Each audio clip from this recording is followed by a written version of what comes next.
रवि लामिछानेजीको हकमा भन्नुपर्दा रवि लामिछानेजी जे भए पनि यो देशको चौथो ठुलो शक्तिको पार्टी सभापति हो।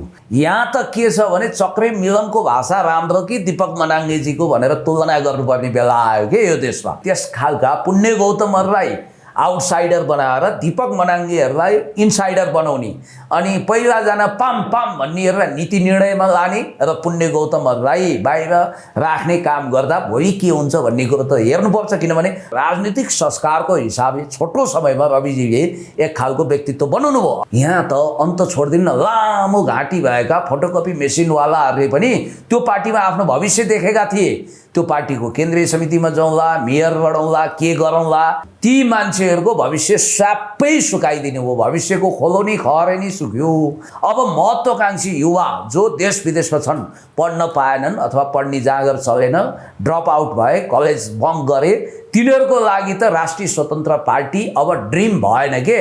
रवि लामिछानेजीले यो बुदा जबरजस्ती त्यहाँ बाध्य भएर स्वीकार गर्नुभएको छ। कहाँबाट टिपाइयो भन्ने कुरोको कथामा एकछिनपछि आउँछु म। भविष्यमा या त राष्ट्रिय स्वतन्त्र पार्टी कब्जा गरेर फर्स्टम्यान बन्ने, होइन भने पार्टी टुक्राउने मुडमा हुनुहुन्छ भन्ने कुरो अहिले जतिसुकै गाली खाएर पनि मैले भन्नै पर्छ। कुन शक्ति केन्द्रको रोहबरमा के पद दिने गरी ल्याइयो भन्ने कुरो ओपन सेक्रेट छ नि। उहाँले केन्द्रीय उपसभापति भन्नुभयो, रविजीले महामन्त्री ग्यारेन्टी गरेर ल्या होइन र खोइ त अहिलेसम्म उहाँलाई सेन्ट्रल कमिटीमा पनि इन्ट्री दिइएको छैन। गगन थापाजीको खुला तारिफ गर्न छोड्नु भएको छैन। गगन थापाजी उहाँलाई स्वागत गर्न आतुर हुनुहुन्छ त, उहाँको योग्यता बनिसक्यो। नेपालको राजनीतिमा केपी शर्मा ओलीज्यू र प्रचण्ड पछिको महाचतुर मान्छे पो हो त रवि लामिछाने। आफूले आफ्नै खुट्टामा बन्छ र हान्ने काम गर्नुहुन्छ। उहाँलाई थाहा छैन आफ्नो योग्यता। लामिछानेको विषयमा बुझ्नु, तपाईँ नगरकोटमा जन्मिनुभयो, स्कुलका कतिसम्म पढ्नु भएको छ तपाईँले? मैले सर्टिफिकेट लिनुभन्दा बढी पढ्न सकेको छैन। म त्यसपछि फर्दर पढ्न भनेर अमेरिका सोचेँ, त्यो पनि सकिनँ। मैले छैन, त्यति नै हो मेरो पढाइ। अहिलेको पढाइ तपाईँको +2 त्यति नै हो। अहिलेको पढाइ +2 मात्रै।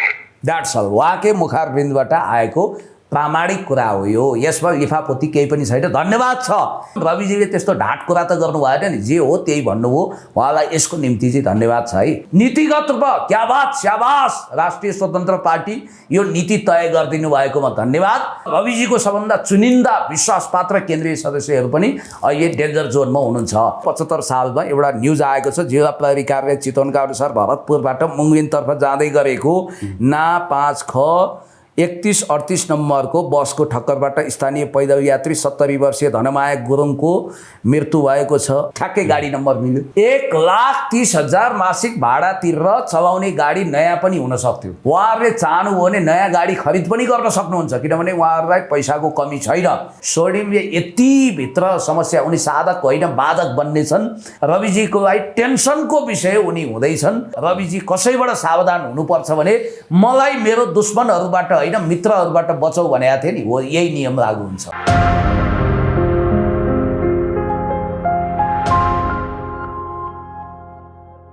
पुण्य सरलाई हार्दिक स्वागत छ। युवराज सर धेरै धेरै धन्यवाद। नमस्ते। आराम हुनुहुन्छ सर? भ्याइ नभए छ? ठिकै छ। भ्याइ नभए छ तपाईँलाई? तपाईँहरूकै कृपा। होइन, दिउँसै तपाईँसँग समय लिएको, भेट्नै सकिएन। होइन, त्यो त अब म कहिलेकाहीँ मेरो मोबाइलले धोका दिँदा तपाईँहरूको नजरमा धोकेबाज साबित हुन सक्छु, तर त्यो बापत मैले I am so sorry, extremely sorry भनेर यहीँ भनिदिएँ।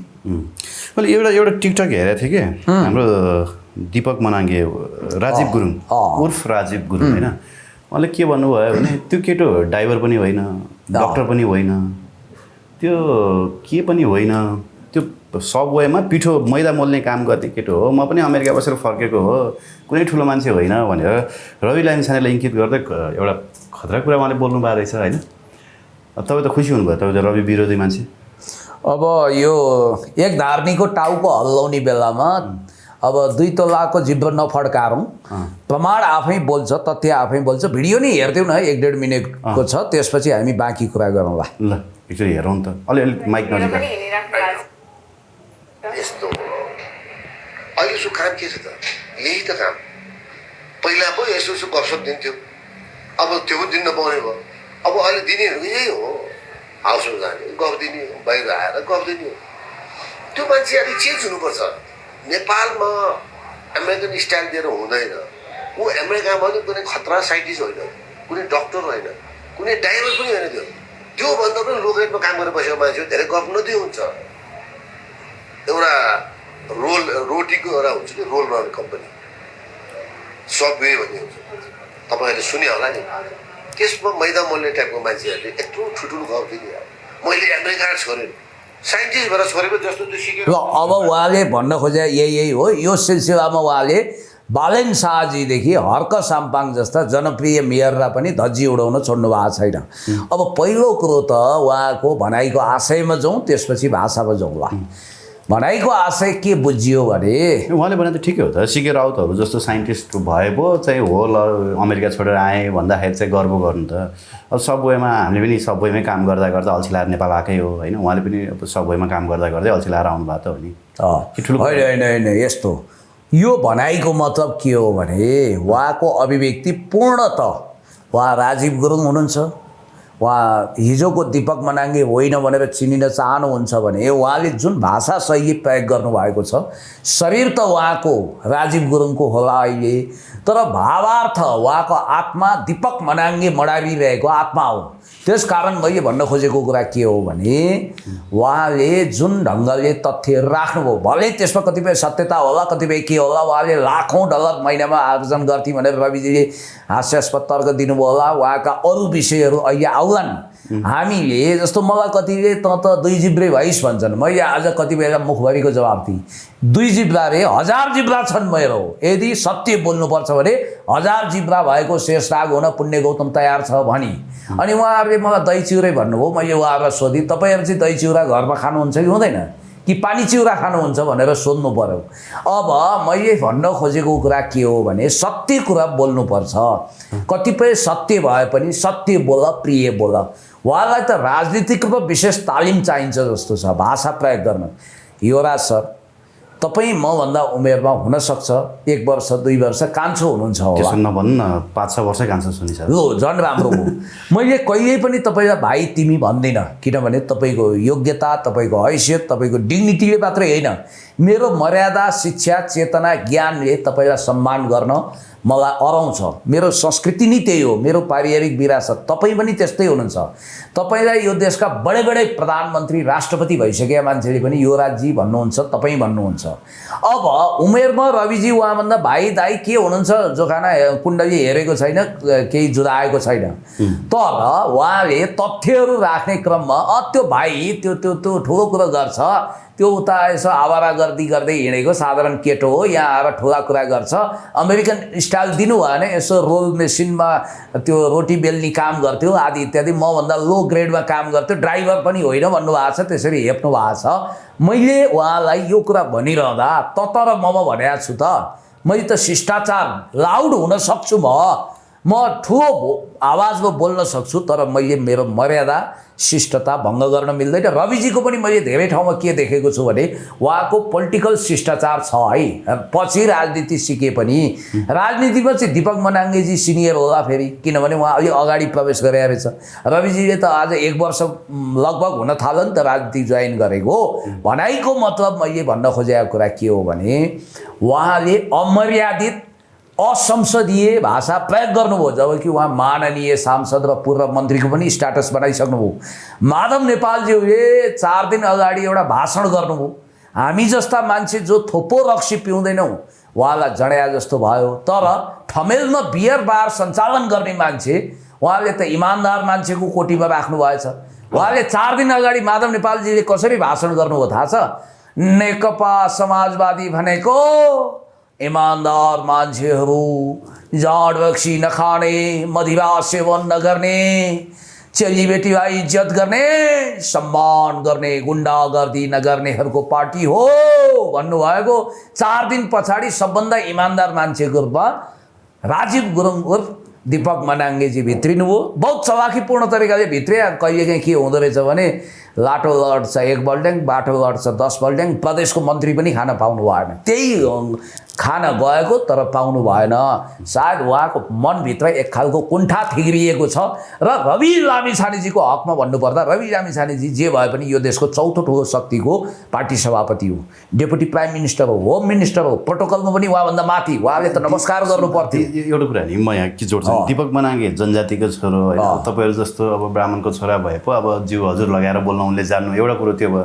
अर्को कुरो हो देशका तपाईँको ठुला ठुला गृहमन्त्री भइसकेकाहरूको चाहिँ उहाँ सुन व्यवस्थापन गरेका किस्सा त आउँछ, कस्ता कस्ता मन्त्री प्रधानमन्त्रीहरूलाई उनले तलाइसके अनि रविलाई उनले गन्छन् त केटो त हो नि उनको अगाडि त। त्यो तपाईँले भनेको कुरो अर्ध सत्य हुनसक्छ, जहाँसम्म होइन त भने देशका कस्ता कस्ता पूर्व गृहमन्त्रीहरू पूर्व उप प्रधानमन्त्री भइसकेका मान्छेहरूलाई तलाएको दीपक मनाङ्गे आमै कठै बरा जनजाति भनिएको मूलवासी धरतीपुत्रहरूको भाषा त हाम्रोभन्दा सभ्य हुन्छ, अत्यन्तै राम्रो हुन्छ, संस्कारित हुन्छ। जगवान गुरुङजीको भाषा सुन्नु भएको छ, कति संस्कृत छ। त अर्को ब्राह्मण हुन् नि, होइन ब्राह्मण होस् जे होस्, तपाईँको एउटा कुरा सभ्य भाषा प्रयोग गर्न। यहाँ त के छ भने चक्रे मिलनको भाषा राम्रो कि दीपक मनाङ्गेजीको भनेर तुलना गर्नुपर्ने बेला आयो कि यो देशमा।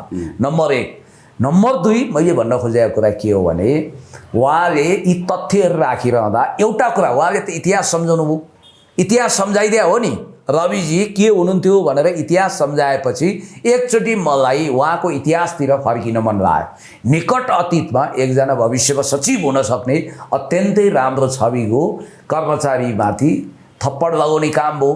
अब उहाँले बहादुरीका साथ भनिदिनु भयो त्यो त्यस्तो रहेछ, त्यसलाई मैले हान्ने अथवा हान्न लगाएँ, यस्तै केही भन्नु।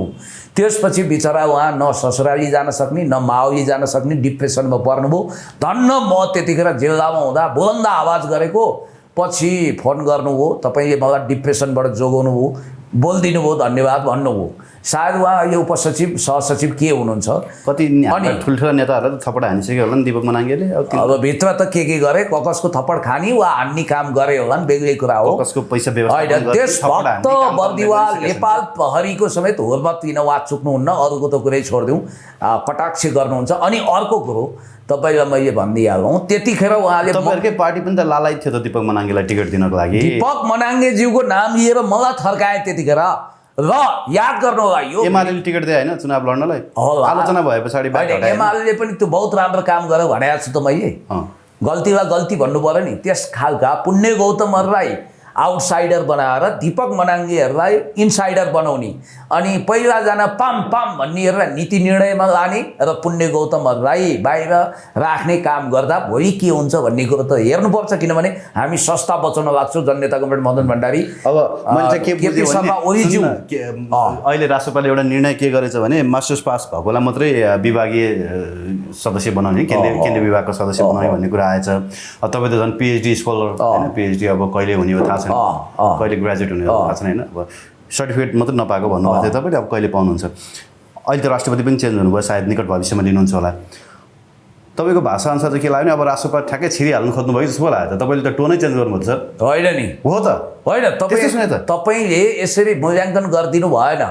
मैले सही कुरालाई सही कुरा भन्दा एमालेकै आलोचना गर्नुभयो अनि आइडियल स्टेटको प्लेटोले भने जस्तै फर्स्ट टाइम एमालेको आलोचना गर्नु। सुन्नु न, म भन्दैछु आइडियल स्टेटमा नेकपा एमालेको आलोचना होइन, नेकपा एमाले भित्र कुनै कुरा यदि कमजोरी भएको छ भने त्यसलाई वाह क्या बात भन्दिनँ। देशभन्दा माथि पार्टी राख्ने होइन, देशभन्दा माथि कहिले पनि पार्टी राखेको छैन। सर्वोच्च ठाउँमा देशै हुन्छ, देश सर्वोपरि हो, त्यसपछि पार्टी नीति सिद्धान्त विचार आदि इत्यादि आउला। अब अर्को कुरो मैले तपाईँलाई भनिहालौँ, पहिलो कुरो यो टुङ्ग्यौँ जस्तो उहाँले अतीत सम्झाउनु हो नि, पहिला उहाँको अतीतको छिनोफानो गरेपछि हामी ठ्याक्कै तपाईँले भनेको विषयमा आउँछौँ। जहाँसम्म मलाई त्यस्तो गाईपाते पिपलपाते मान्छे म होइन र प्लेटोले आइडियल स्टेटमा भने जस्तै विरोधी छ भने पनि आइडियोलोजिकल विरोध गर्नुपर्छ, व्यक्तिगत होइन। र विरोधी पक्षको राम्रो छ भने पनि त्यसलाई राम्रो भन्न सक्नुपर्छ। अब उहाँको चाहिँ यस्तो रहेछ कि अहिलेकै पुस्ताले गुगल सर्च गर्नु पर्ला, तर हामीले तथ्य नै थाहा पाएको कुरो एउटा फोटो अहिले पनि गुगलमा तपाईँ पाउनुहुन्छ। यहाँ उहाँको फोटो छ, बकैदा अर्जेन्टिनाको ड्रेस जस्तो देखिन्छ। यहाँ एउटा फोटो रहेछ। उहाँले जसरी रविजीलाई अतीत सम्झाउनु हो नि, मैले पनि अतीत सम्झाउनु पर्ने भयो। यहाँ के रहेछ, नाम राजीव गुरुङ, दीपक मनाङ्गे, मुद्दा ज्यान मार्ने उद्योग, मिति 2064 साल 7 महिना 16 गते, भद्र बन्दी गृह हो कि यस्तै केही लेखेको छ र यहाँ उहाँको फोटो छ भन्ने बित्तिकै होइन यो त मुद्दाबाट उहाँले सफाई पाइसकेर निर्वाचन आयोगमा चाहिँ डाटा बुझाएर चुनाव लडिसक्नु भयो। अब यो कुरा होइन त्यसो त रविजी पनि त अहिले रोलमा रोटी बेलिरहनु भएको छ त्यसो होइन। मलाई सम्झाउनु न तपाईँ, अतीत आफ्नो हुन्छ। अर्को कुरा तपाईँलाई यदि मैले पाएको इन्फर्मेसन गलत छैन भने उहाँको यो मुद्दा त्योभन्दा उपल्लो कोर्ट, यो सायद जिल्लाले फैसला गरेर हाइकोर्टमा बिउतिएको छ भन्ने सुनेको छु। सर्वोच्च वा हाइकोर्टमा बिउतिएर यो मुद्दा विचाराधीन छ भन्ने कुरा सुनिरहेको छु। अनलाइन खबरमा न्युज आएको छ। अब आई मे बी रङ, तर मैले यो इन्फर्मेसन प्राप्त गरेको छु।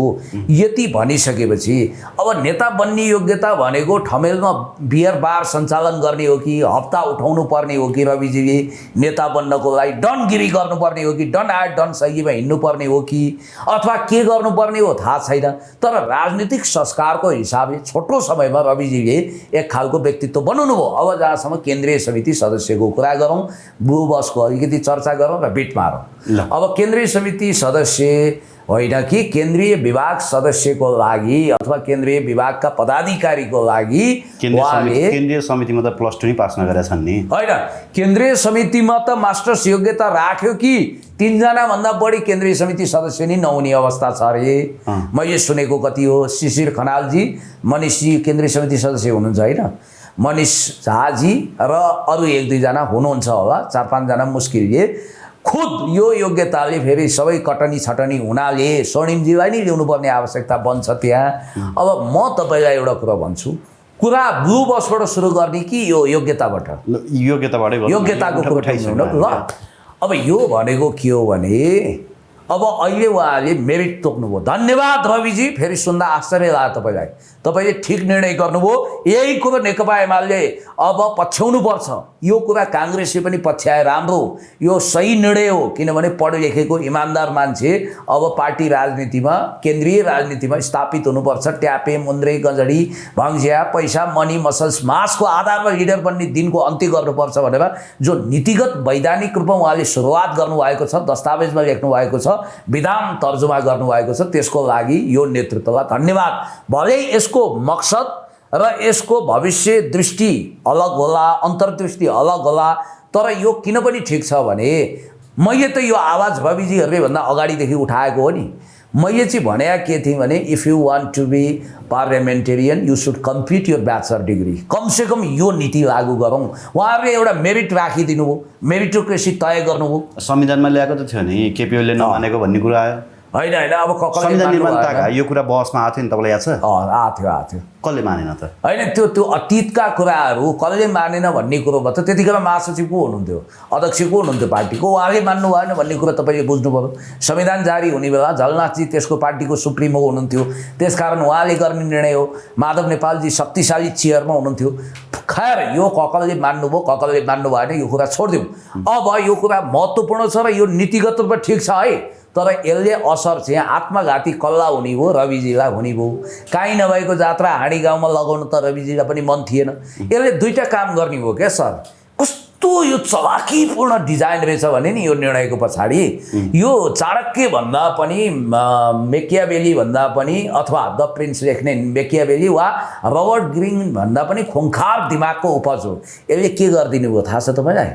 यहाँ त अन्त छोडिदिनु न, लामो घाँटी भएका फोटोकपी मेसिनवालाहरूले पनि त्यो पार्टीमा आफ्नो भविष्य देखेका थिए। त्यो पार्टीको केन्द्रीय समितिमा जाउँला, मेयर बढाउँला, के गरौँला, हेर्नुहोस् है, ती मान्छेहरूको भविष्य सबै सुकाइदिनु भयो। भविष्यको खोलोनी खरेनी सुक्यो। अब महत्त्वकांक्षी युवा जो देश विदेशमा छन्, पढ्न पाएनन् अथवा पढ्ने जाँगर चलेन, ड्रप आउट भए, कलेज बङ्क गरे, तिनीहरूको लागि त राष्ट्रिय स्वतन्त्र पार्टी अब ड्रिम भएन के, ब्याड ड्रिम भयो। अब त्यहाँ जानै ढोकै नै बन्द भयो भनेपछि पार्टीको आकार खुम्चिने भयो यसले गर्दा। किनभने अधिकांश मान्छेहरू अहिले दुःखका साथ भन्नुपर्छ ग्रेजुएट कम छन्, पोस्ट ग्रेजुएसन त झन् कम छ। त्यसकारण पार्टीलाई योग्यतम मान्छेले भर्ने भन्ने बित्तिकै, प्लेटोको आइडियल स्टेटको थ्योरी लागू गर्ने भन्ने बित्तिकै पार्टीको आकार खुम्चिने भयो। बडो भठ्याइपूर्ण तरिकाले राष्ट्रिय स्वतन्त्र पार्टीको कद घटाउनको लागि यो इम्पोज गरिएको। रवि लामिछानेजीले यो बुदा जबरजस्ती त्यहाँ बाध्य भएर स्वीकार गर्नुभएको छ। कहाँबाट टिपाइयो भन्ने कुरोको कथामा एकछिनपछि आउँछु म। दोस्रो, यो कुरोले सबभन्दा बढी लटरी भविष्यमा कसैलाई लाग्छ भने स्वर्णिमजी भाइ। अब स्वर्णिम वाग्लेजी भविष्यमा या त राष्ट्रिय स्वतन्त्र पार्टी कब्जा गरेर फर्स्टम्यान बन्ने, होइन भने पार्टी टुक्राउने मुडमा हुनुहुन्छ भन्ने कुरो अहिले जतिसुकै गाली खाएर पनि मैले भन्नै पर्छ। किनभने उहाँलाई त्यतिखेर कुन शक्ति केन्द्रको रोभरमा के पद दिने गरी ल्याइयो भन्ने कुरो ओपन सेक्रेट छ नि। उहाँलाई केन्द्रीय सभा उपसभापति वा महामन्त्री, उहाँले केन्द्रीय उपसभापति भन्नुभयो, रविजीले महामन्त्री ग्यारेन्टी गरेर ल्या होइन र। खोइ त अहिलेसम्म उहाँलाई सेन्ट्रल कमिटीमा पनि इन्ट्री दिइएको छैन। किन होल्ड गरियो होला? कारण के? कति दिनसम्म उहाँलाई रोक्न सकिन्छ, छेक्न सकिन्छ? उहाँको महत्त्वाकांक्षाको बात टुट्न लागिसक्यो। अब म नेतृत्वको तयारी गर्छु भनेर उहाँले इन्टरभ्यूमा भन्नुभएको छ। गगन थापाजीको खुला तारिफ गर्न छोड्नु भएको छैन। गगन थापाजी उहाँलाई स्वागत गर्न आतुर हुनुहुन्छ त, उहाँको योग्यता बनिसक्यो, एउटा कुरो। दोस्रो कुरो मैले तपाईँलाई के भनौँ भने रविजी त्यति याद गर्नु होला, नेपालको राजनीतिमा केपी शर्मा ओलीज्यू र प्रचण्ड पछिको महाचतुर मान्छे पो हो त रवि लामिछाने। उहाँ त्यति लाटो ढङ्गले आफूले आफ्नै खुट्टामा बन्चर हान्ने काम गर्नुहुन्छ। उहाँलाई थाहा छैन आफ्नो योग्यता। एउटा कुरो फेरि मलाई यहाँ गनगन खनगन गरिहाल्छन्, रविजी कहाँ धेरै पढेको मान्छे तपाईँले यति भनिदिने, यो तथ्य छ प्रमाण छ भन्छन्। त्यसको लागि मैले फेरि एउटा 10 सेकेन्डको प्रमाण पेश नगरी सुखै पाइनँ। म यो प्रमाण पेश गरेपछि बाँकी कुरा भनौँला। लामिछानेको विषयमा बुझौँ है। तपाईँ नगरकोटमा जन्मिनुभयो, नगर स्कुलका कतिसम्म पढ्नु भएको छ तपाईँले? मैले सर्टिफिकेट लिनुभन्दा बढी पढ्न सकेको छैन। म त्यसपछि फर्दर पढ्नुलाई भनेर अमेरिका सोचेँ, त्यो पनि सकिनँ मैले। छैन, त्यति नै हो मेरो पढाइ। अहिलेको पढाइ तपाईँको +2 त्यति नै हो। अहिलेको पढाइ +2 मात्रै हो। That's all. उहाँकै मुखारबिन्दबाट आएको प्रामाणिक कुरा हो यो। यसमा लिफापोती केही पनि छैन। धन्यवाद छ। कोही मान्छे कहीँबाट झऱ्यो जुम्ला हुम्लातिरबाट, तर उसले एसएलसी र +2 को देखाउन सक्दैन, तर सिएको झाँसा दिन्छ। कमसेकम रविजीले त्यस्तो ढाँट कुरा त गर्नु भएन नि। जे हो त्यही भन्नुभयो। उहाँलाई यसको निम्ति चाहिँ धन्यवाद छ है, नम्बर 1। नम्बर 2, त्यो पार्टी जब बौद्धिकहरूले मास्टर्स डिग्री होल्डरहरू एमफिल पिएचडीले भरिभराउ हुनेछन्, त्यसपछि विधानमा टेकेर उहाँले भन्न थाल्नुहुनेछ हाम्रो पार्टी चिफ एक्जिक्युटिभ अफिसरको लेभलमा सङ्गठन फर्मेसन गरेको पार्टी हो।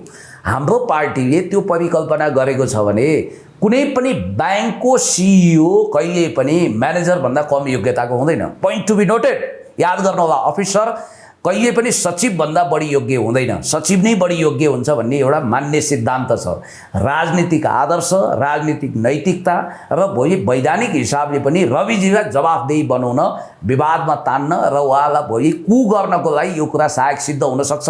किनभने रविजी खुद भन्नुभएको छ त, उहाँ त सर्वोच्च नेतृत्व हो नि। सर्वोच्च नेतृत्वलाई शैक्षिक योग्यताको प्रश्न उठाएर भोलि उहाँलाई अप्ठ्यारो पार्ने, आजैदेखि अप्ठ्यारो, कमसेकम विवाद त आयो हो। यहाँनिर तपाईँले बुझ्नुपर्छ यो निर्णय कहाँबाट लागू गराइयो। रविजीले नचाहँदा नचाहिँदै कहाँबाट टिपाइयो र उहाँले मुटुमाथि ढुङ्गा राखेर यो निर्णय किन गराउनु भयो?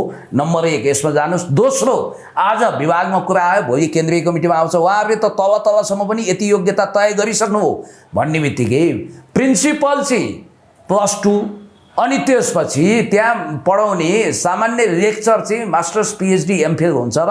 यो हुनै सक्दैन। प्रिन्सिपल त्योभन्दा बढी योग्य हुनुपर्छ भन्ने मान्यता उठिहाल्छ। आइजी भन्दा इन्सपेक्टर सक्षम बढी योग्य, बढी पढेको भन्ने हुँदैन। किनभने ब्याचलर त अनिवार्य हुनुपर्छ, मास्टर्स गर्दा सुनमा सुगन्ध हुन्छ भन्ने कुरा त्यहाँ पनि आउँछ।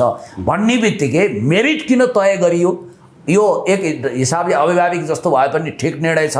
त्यो नीतिगत रूपमा क्या बात, स्याबास राष्ट्रिय स्वतन्त्र पार्टी यो नीति तय गरिदिनु भएकोमा धन्यवाद। तर यसले सबभन्दा बढी हैरान परेशान कसैलाई गराउँछ भने डिपी अरियालजीको पद खतरामा पर्ने हो। याद गर्नु होला। र रविजीको सबभन्दा चुनिन्दा विश्वासपात्र केन्द्रीय सदस्यहरू पनि अहिले डेन्जर जोनमा हुनुहुन्छ। नम्बर 1। अब ब्लू बसको कुरामा जाउँ त एकचोटि।